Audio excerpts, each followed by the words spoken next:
I'm going to do kind of a piecemeal thing here, if you don't mind, just a few readings from different things that I've done. The beginning, I think, is really appropriate for a Harry Potter day. I'm going to read my introduction to Harry Potter for Nerds. Now, I only have 5 copies of this with me today, and I need to tell you about this before we get too far along. I normally sell books for $20 at conferences and talks like this. I'm going to sell this for $10. And the first 5 that get here get it. And the reason I'm selling it for $10 is because the last essay, half of it is just missing. And I ended up with 5 copies. So I'm going to sell this for $10, and then what you'll do is email me when you get back with it, and I will send you that last essay so you have all the material. So 5 of these, and the book's kind of on hold right now until we get it corrected and submitted properly. So let's begin with that. The coolest kid in the entire world is a wizard with dorky spello-taped glasses. He believes in dragons, unicorns, and spells, dark arts and good magic, phoenixes and hippogriffs, and he takes all these things very seriously. In short, the coolest kid in the entire world is a complete nerd. I remember the first time I was at a Harry Potter conference. Somehow the nerdiness of it all didn't strike me until partway through.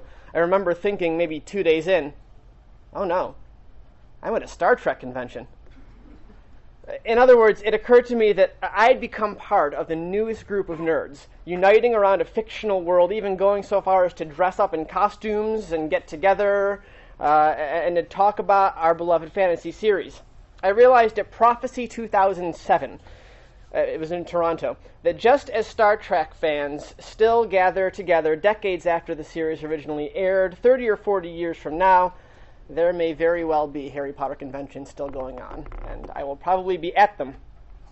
Jim Dale, reader of the U.S. audiobooks, made a very astute observation. We had a press conference with him at Portis 2008, another conference, and he said that the conference was amazing because there were people walking around the hotel in wizards' robes and all kinds of costumes, and then there were the people who were just normally traveling that day, and just the regular travelers, and they were paying no attention at all to the Witches and Wizards, which is just like a Harry Potter book. He said, walking around Hogwarts Express, around King's Cross, nobody notices that there are people in weird clothing. So I'm throwing this word nerd around, and you're probably wondering what I mean by it. Well, you're probably having a vision of something like Screech from Saved by the Bell. I need people who still know what that is. Saved by the Okay, good. Every Saturday morning, Saved by the Bell. Hang on, I just lost my page. There we are. So nerds are generally thought of as socially awkward or isolated, primarily due to their obsession with either academics in general or maybe one particular subject. So you might be a computer nerd. Nerds are not the cool and popular ones in school. They're the ones that you cheat off of in math or physics. While most of the school is out drinking after the football game, nerds are gathered in a basement somewhere playing Dungeons and Dragons or reading Harry Potter. Perhaps a more recent nerd will help us get a handle on the perception of nerdiness. Dwight K Schrute from The Office. Dwight is painfully socially awkward, has a nerdy haircut, big glasses, he loves Battlestar Galactica, and, you guessed it, Harry Potter. When Jim and Pam agree to a getaway at Dwight's bed and breakfast on his beet farm, one of their amenities is a bedtime reading of Harry Potter and the Goblet of Fire. Return to that word obsession.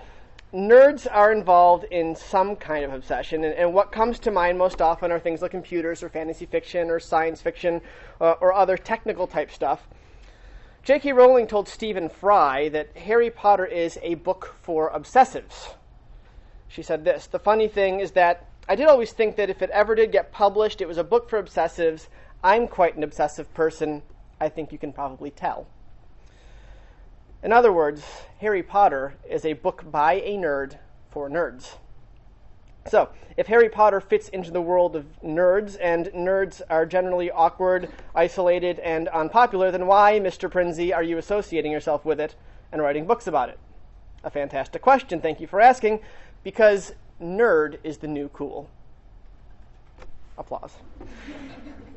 Not that I've ever cared that much about being cool. In high school, plenty of the popular kids were nice to me and included me in their conversations. Instead, I chose to grow ugly, awkward facial hair, don beat-up flannel, and hang with the Nirvana fans instead.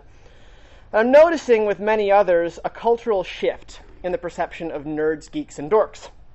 J.K. Rowling followed up her comment about obsessives with this. And I did think that if people liked the Harry Potter series, they would probably like it obsessively. I just never... Well, I thought that it would be an obsessive few. I never guessed that it would be an obsessive many, as has happened. The obsessive many. It's a great phrase. It would be an obsessive few, she says, a small gathering of nerds, but it turns out there's a whole lot of us. Much like Harry discovered his wizard status from Hagrid, many of us have discovered our nerd status from Harry. As I've already said, the coolest kid in the world is a nerd. A few months ago, I was sitting in a doctor's office. I noticed a copy of Entertainment Weekly with the stars of the movie The Social Network on the cover. This is probably a couple years ago now. The Social Network was on the cover, and the title was The Sexiest Geeks Alive. Sexy geeks? Really? Nerds and geeks are finding a regular and influential place in society, and Rowling even gives a nod to dorks. Elven dork, she says, in that little prequel that she wrote. Elven dork, the name is unisex. It's a good name. So don't worry if you're not the popular kid. Nerds, geeks, and dorks are taking over the world, it appears. We are the obsessive many, the Harry Potter nerds, the lit geeks, the elven dorks. If you're not already aware of them, look up the Nerd Fighters. John Green called Nerd Fighters nerds who tackle the scourge of popular people. With that in mind, let's rejoin Harry. This is an essay about Harry. At the beginning of his 5th year at Hogwarts. Our young hero has spent several years alternating between being the wizarding world's most popular kid and being a social outcast. In his first year, he arrives as hero of the world, and he ends up being a big sports star, too. In his second year, people decide he's the heir of Slytherin. It's a huge turnaround. In the third year, he's essentially back to hero status, but in the fourth, the whole school thinks he's a cheater, and he has a very awkward and nerd-like experience at the Yule Ball. When we hit the 5th year, we're hoping the poor kid gets a break again. Especially since Voldemort has just lured him into a graveyard where he stole his blood and almost killed him. But this is not what we get. Harry gets on the train for his 5th year of Hogwarts, and after being kept out of the loop for months, would like nothing more than to have a moment with the popular pretty girl Cho Chang. It backfires, and you remember how. He finds himself in a compartment filled with nerds.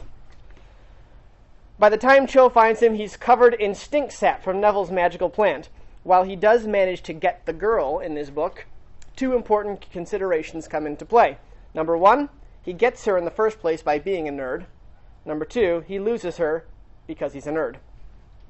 How does he get her by being a nerd? Well, think about it. He leads a study group, Dumbledore's Army, which is an immensely nerdy name. Now, this might seem even more nerdy if not for the fact that their teacher was an awful oppressive toad and learning this subject was literally life or death. But still, that's a big part of being a nerd, really, believing that learning the academic stuff really matters. So, Harry hooks up with Cho as a result of a study group where they practice magic. And he loses her because he's as socially awkward and clueless as it gets. He's clueless in very many ways, Harry. Cho wants to do all the expected things that popular kids do, like getting all romantic at Madame Puttyfoot's. One can easily imagine Cedric Diggory navigating Cho's expectations with smooth and easy confidence, unless, of course, he's Edward. Harry is socially awkward and doesn't have the first, in which case he'd just scare her away. Harry is socially awkward and doesn't have the first idea what one is supposed to do in Madame Puttyfoot's tea shop. The nerds continue their meeting, and all the study pays off when they find themselves in a real-life battle with Death Eaters. After this, Harry's status as social outcast ends, and he becomes the chosen one, the most popular kid in the world. Then, he rejects it. On the train to school his 6th year, he chooses deliberately to sit with the nerds. When the popular kids explain to him that he doesn't have to associate with them anymore, he calls them his friends. Harry has embraced his inner nerd, and being the most popular kid in the world, he has affirmed and vindicated all of nerddom. I mentioned earlier the sexiest geeks in the world. The reference, of course, is to Mark Zuckerberg, founder of Facebook, and his friends and enemies. It's precisely this kind of social networking, Facebook, and the more Potter-specific sites and discussion groups like HP for Grown-Ups, HPEF, The Leaky Cauldron, and MuggleNet that have created a space for nerds to come together. Having found each other online, we couldn't leave it there, so visionaries began putting together conferences and Harry Potter days. And the most recent ones are drawing 2,500 people down to Orlando. That's a big number. For a few straight days of academic nerdiness and frivolity. So out of these conferences comes not only a good deal of fun, but also serious academic discussion, sort of a group of extreme nerds within a group of nerds. And Harry Potter for Nerds is a collection of those essays. It is, as with Harry Potter, a book written by a nerd for nerds. So that's that book, 5 of them, and eventually we'll be back up online at Amazon.com with corrections made. On to, how much time? Oh, I've got time to do a little bit more here. All right, on to something that you will find in the book Harry Potter Smart Talk.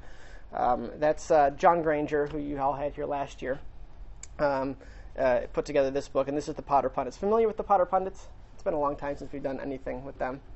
If you listen to Leaky Cauldron, we're sometimes on there. Okay.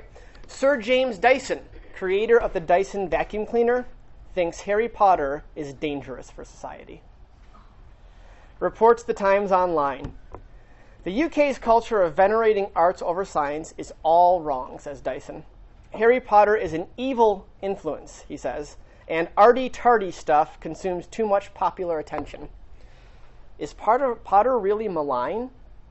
Yes. He admits, I don't like those sort of fantasy books. If children read them and enjoy them, fine, I don't morally object, but I'd be more interested in more practical elements of life and showing children what they can do, not what they can't.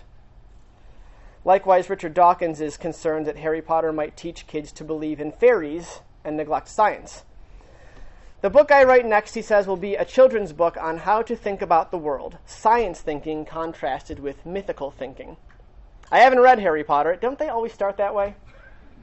I hate that Harry Potter. I haven't read it, but it's bad.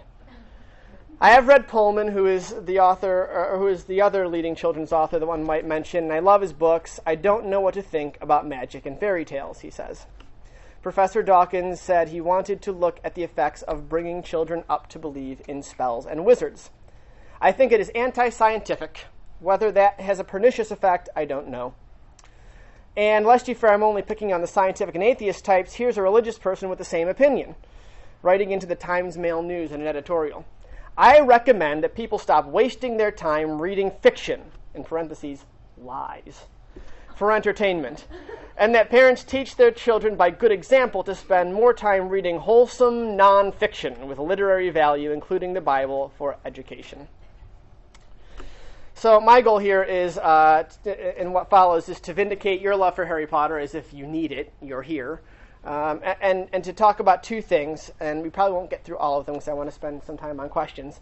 I want to talk about the nature of imaginative fiction, and I want to show, if I can, if we have time, the practical applicability and value of imaginative fiction, magical thinking.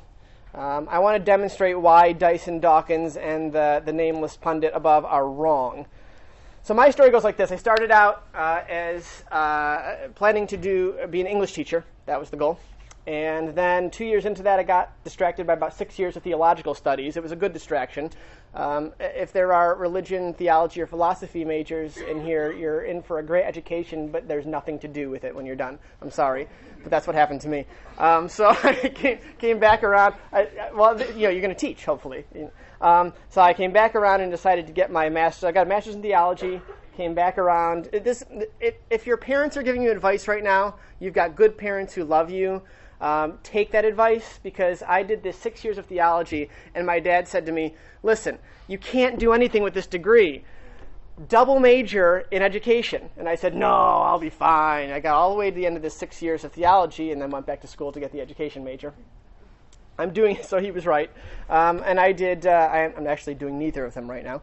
I'm working for Johnson & Johnson in the medical device industry. I can't figure myself out, but what got me on this English education track back around to it, actually, it was Harry Potter that got me back into English education and wanting to do that. And I got thinking about this question of, is Harry Potter, it's great, I love it, I read it, it was wonderful. Is it a great book? Does it stand up to scrutiny? Because that's the thing. Is it just a fad that's passing? Or will we be reading about it, 30, 40 years from now? Will it just be this kind of cult classic in a few years? Or is it going to be a great book? I think it's going to be a great book. I think it's going to be a very important book in the history of literature. And I call it a book. It's one massive 7-part book. That's the way James Thomas thinks about it. So I'm just going to keep calling it a book. What is a great book? Well, Mortimer Adler started talking about great books years ago, and we get this idea of the great books canon.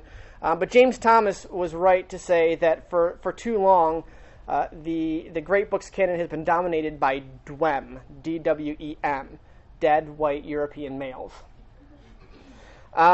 This has been changing, though, in recent years, and once again, to borrow from Dr. Thomas, the great books canon is much more of a loose canon. Dr. Thomas has a lot of puns, and you groan at them.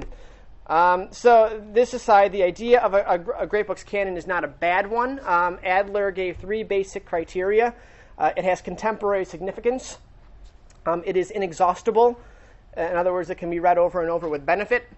And number 3, it is relevant to a large number of the great ideas that have been addressed in literature over the past 25 centuries. So let's go through some of these. We're going to start, oddly enough, with number 2, because that's the easiest one to talk about. It is inexhaustible. It can be reread over and over again. I remember giving a talk to kids in a library. A funny side note on this, we had recently been broken into.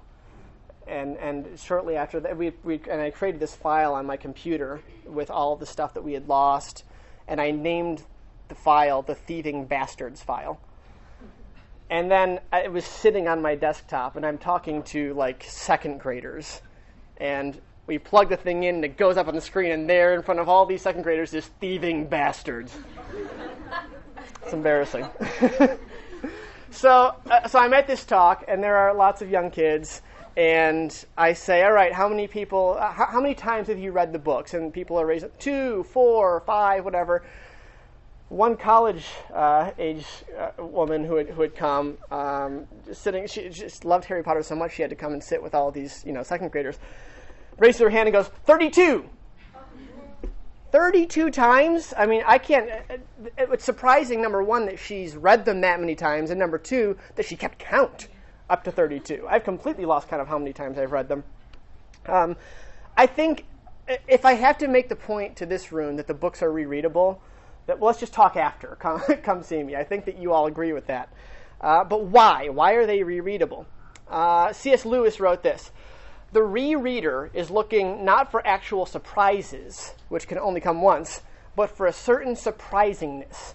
Knowing that the surprise is coming, we can now fully relish the fact that the path through the shrubbery doesn't look as if it were going to bring us to the edge of a cliff.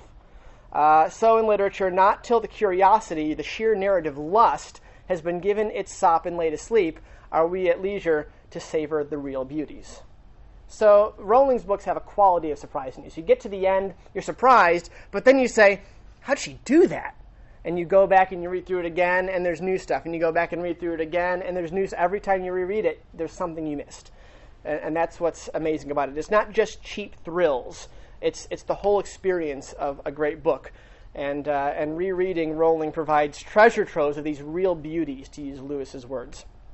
So I'll assume we're all convinced on that point and move on to the idea that great books are about great ideas. So the past 25 centuries have contained a wide variety of literature, obviously. The truly influential and lasting works do what Tolkien says, they satisfy ancient human desires. So they touch on what it means to be human. Russell Kirk said that the great books are possessed of a moral imagination, which he says is that ethical perception that aspires to right order in the soul and right order in the commonwealth. Translation, great books teach us what it means to be human and how to live with other humans in community. I think that Harry Potter does this very well. I think the best books do this. And I think that I'm going to talk about 3 ideas that Harry Potter addresses, great themes. Number one is that life is a mystery. We don't all have it figured out. If you do, can we talk afterwards, because I have questions. Number two, dealing with fear, appropriate to Halloween. And number three, sacrificial love. The three ideas go together. The first one is a given to everybody who's not arrogant, that life is a mystery. There's stuff that we don't understand, and there's stuff that the five senses can't perceive. There's stuff that a scientific laboratory can't figure out. None of us have it all figured out, and it's mystery that drives us to stories. So we love a good detective novel. We love Sherlock Holmes. I can't wait for the new movie because I think that that's an awesome portrayal of detective fiction. And it relates very much to the question of fear, because as Lovecraft said, the oldest and strongest emotion of mankind is fear. The oldest kind of fear is fear of the unknown. So mystery relates to fear. We love our mystery books because we love to, in this setting of a story, experience mystery and the unknown and fear and come out with a happy ending. With Lovecraft, you don't come out with a happy ending. Amy wrote that Lovecraft meant to send you from his book screaming, and I think that that's very true. Lovecraft fans in here? There's always like 3 hands when I mention Lovecraft. Go read Lovecraft, quickly. Okay, so where are we here? So this is why we love, though, this whole question of fear, dealing with the unknown. This is why we love mystery fiction. This is why we love Gothic fiction. They both deal with the unknown. One usually has to do with solving a murder, the other with supernatural terror related to death, which is, of course, as Dumbledore says, the ultimate unknown. Rowling blends her genres. She puts a whole bunch of stuff together. And so there's this interesting moment in Half-Blood Prince where the prime ministers are talking. And the Muggle prime minister says, that murder was in the newspapers. He's talking about the murder. Amelia Bones, it was just said that she was a middle-aged woman who lived alone. It was a nasty killing, wasn't it? It's had a rather lot of publicity. The police are baffled, you see. Fudge sighed. Well, of course they are. Killed in a room that was locked from the inside, wasn't she? We, on the other hand, know exactly who did it. Not that that gets us any further toward catching him. This is a fun conversation if you know Edgar Allan Poe. Because the story, The Murder in Rue Morgue, is exactly that type of case. A murder in a room locked from the inside. Now, in Poe's completely Muggle world there, the explanation has to do with a gorilla and a window lock that wasn't working properly and all of this. In the Wizarding world, it's much easier to solve. Wizard apparated in, killed the person, apparated out. Case solved. But this shows how the Harry Potter books blend this detective novel and Gothic literature in ways, of course, that break all the rules of detective fiction, but Rowling is also a rule breaker, and she likes to be. So each Harry Potter novel is in some way a detective book. There's a mystery to be solved in each one. Philosopher's Stone, it's the mysterious hidden object and the identity of Nicholas Flamel. In Chamber of Secrets, it's the mysterious writings on the wall. When you go down into the basement, you'll see one of them. It's very cool. In Prisoner of Azkaban, it's the identity and the whereabouts of Sirius Black and why he would want to kill Harry. In Goblet of Fire, it's the culprit who entered Harry into the Triwizard Tournament. In Order of the Phoenix, it's the weapon Voldemort seeks. In Half-Blood Prince, it's the identity of the title character whose name Harry finds on a potions book. And then in Deathly Hallows, it's the 3 Hallows themselves and the whereabouts of the Horcruxes. So, Harry Potter, that magical sleuth extraordinaire, spends book after book getting it completely wrong. Snape was not trying to steal the stone. Draco is not the heir of Slytherin. Sirius Black does not want to kill him. It was not Karkaroff who put his name in the goblet. Sirius was not being tortured by Voldemort in the Ministry. The Half-Blood Prince was not his dad. And the Hallows are not a good idea. But the Hallows, that's where Harry finally starts to get it right, when he's standing in Dobby's grave. He finally gives up his arrogant need to know, and he chooses instead humbly to believe. And by believing, he finally knows. This knowledge increases one step at a time. Horcruxes, not Hallows. Check. The location of the final Horcruxes. Check. Oops, one more. I'm a Horcrux. Check. Snape loved Mom. Check. I gotta go die now. Check. Got it. He accepts each bit of knowledge and responds to it properly. Finally, we've been watching this clueless kid for 7 books get everything wrong. Finally, he's getting it right. And he navigates each situation, makes the right choice based on the knowledge, and then realizes that he has to go and die, and he finally meets his maker, or well, just Dumbledore. But they're almost the same thing, really. Dumbledore is the kind of godlike figure upon whom doubt has been cast, but in whom Harry has decided to place his trust. And he reveals his whole plan to Harry, repents his secrecy, sends him back to finish the quest. It was all Dumbledore's plan all along. Now, after Deathly Hallows was released, one blogger started referring to Dumbledore as Rat Bastard Dumbledore. I don't know if there are people here who share that view of Dumbledore. I don't think we need to come down quite so hard on the old man for this plan that he orchestrated. Harry had to die. Had to. No question about it. As long as Harry lives, Voldemort lives. And Dumbledore didn't make Harry a Horcrux. Dumbledore didn't create the weapon. Dumbledore just had the knowledge of it.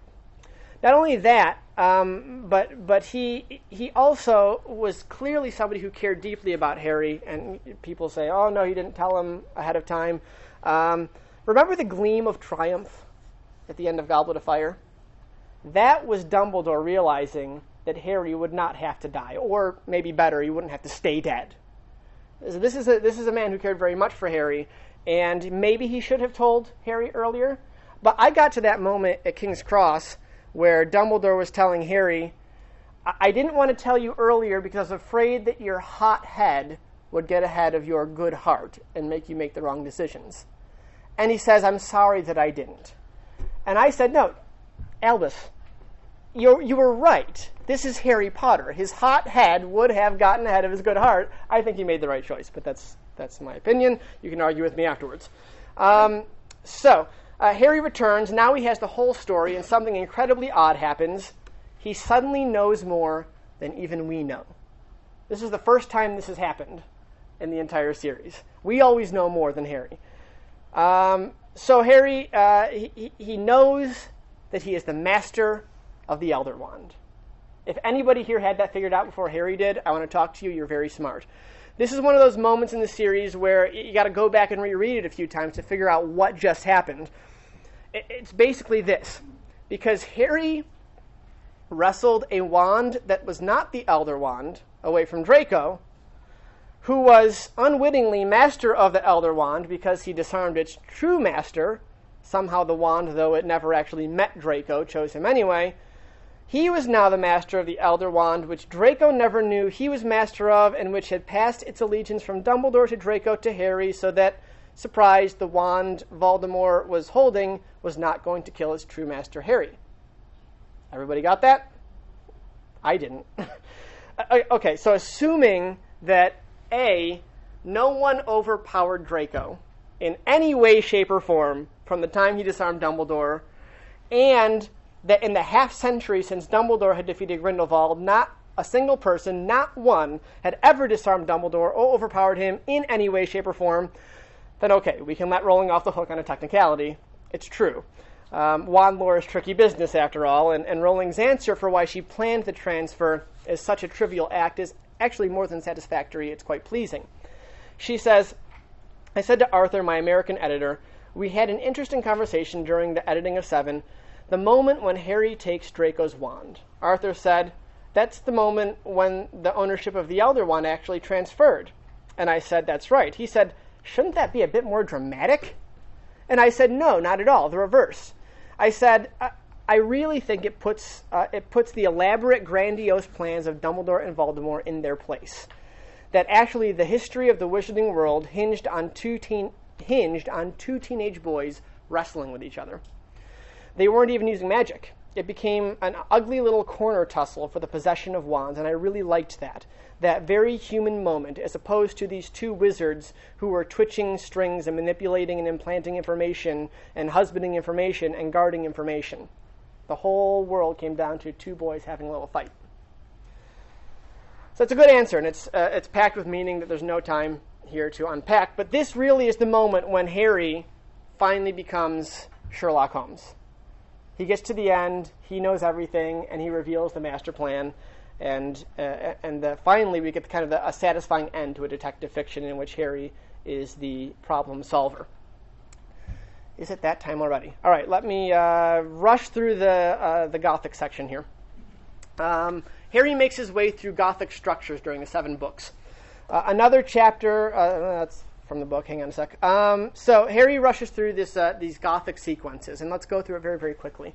At the end of book 5, he's been through a pretty rough time, and he makes a really horrifying statement. I don't want to be human. So he screams that at Dumbledore. It's caps lock all the way through. I don't want to be human. And Dumbledore takes it all very calmly, which upsets Harry even more. But this is a scary moment for Harry, because that's exactly Voldemort's desire. That's evil in the Harry Potter books is dehumanization. It's giving up your humanity to preserve your biological life, which is, there's a long-standing tradition of this in literature. Back to The Giant's Heart, George MacDonald. The Lord of the Rings, and then of course I love the Warlock's Hairy Heart in The Beetle the Bard Tales is a great picture of this. So giving up your humanity because you don't want to feel pain and you just want to preserve your biological life. This is a scary moment for Harry because he's essentially just expressed the desire of Voldemort. I don't want to deal with pain. I don't want to be human anymore. So Half-Blood Prince ends up being a very Gothic book. Very, very Gothic book.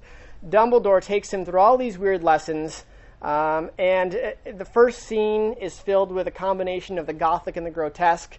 This is the memory with Bob Ogden at the Gaunt's house. Large amounts of yellow pus that flowed from Bob Ogden's nose.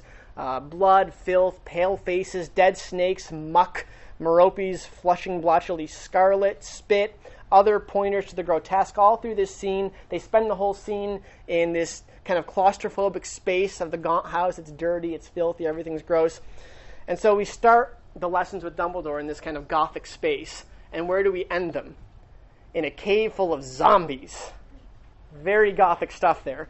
And so Harry passes through this whole, we think he's going to learn defensive spells, be able to fight Voldemort. What Dumbledore needed to do with Harry during that journey was show him all these Gothic, grotesque distortions of humanity so that Harry would say, I don't want to be that. Because he's just recently told Dumbledore, I don't want to be human. So Dumbledore essentially takes Harry through this journey of, all right, well, this is what that looks like. And it ends with zombies. Dehumanization. So all the lessons start to click for Harry. Finally, they make sense for him in Dobby's grave. And that's the toughest thing for him. It's the toughest thing for me. Is there anybody in here who didn't cry when Dobby died? My wife is a counselor. I'll put you in touch with her because you need to unlock your emotions a bit. Every time that I read, and it gets worse. I remember I was standing, we lived for 3 years, we lived down in the city of Rochester. And, on a regular, this is an idea, 4th of July, we didn't know whether the bangs were gunshots or fireworks. That's what it was like where I lived for 3 years. And one year I was listening to the Harry Potter books, and the audiobook, and I'm standing in the backyard of this just rough neighborhood, and I'm raking leaves, and here I am standing raking leaves, and we get to Dobby's death, and I'm just crying. I'm standing in my backyard, raking leaves, and I'm looking around, does anybody see me? What's going on? Just weeping at the death of an imaginary elf. There's something wrong here, but actually there's something quite right, because this is imagination. This is what this kind of literature does to us. You've never met a house elf, but somehow you identify with their plot, right? This is one for Harry, standing in a grave. It says, Rowling actually writes here that understanding blossomed in the darkness. Harry is standing in darkness, in a grave, burying his friend. Contrast this, it's interesting, Half-Blood Prince, when Katie touches the necklace. And Rowling chooses her words very carefully here. She says that she flew 6 feet above the ground. 6 feet. Now, death, of course, is 6 feet under, right? So she chose that phrase very carefully. Voldemort, in that curse, in that necklace, is mocking death. That necklace was supposed to kill Dumbledore, and when it killed him, it was supposed to raise him 6 feet above the ground. So mocking death. You don't even get a proper burial, We're just going to float you up in the air. I wonder if that crossed Harry's mind when he was about to bury Dobby and he said, I don't even want to do it with magic. I want to do it the proper way. I want to actually work and toil and honor this elf. And it's in that work, in that burying him 6 feet under, that Harry finally realizes, I need to trust Dumbledore, and I need to follow his plan. And that's the Harry that we've been looking for the entire time. Thank you. Thank you all.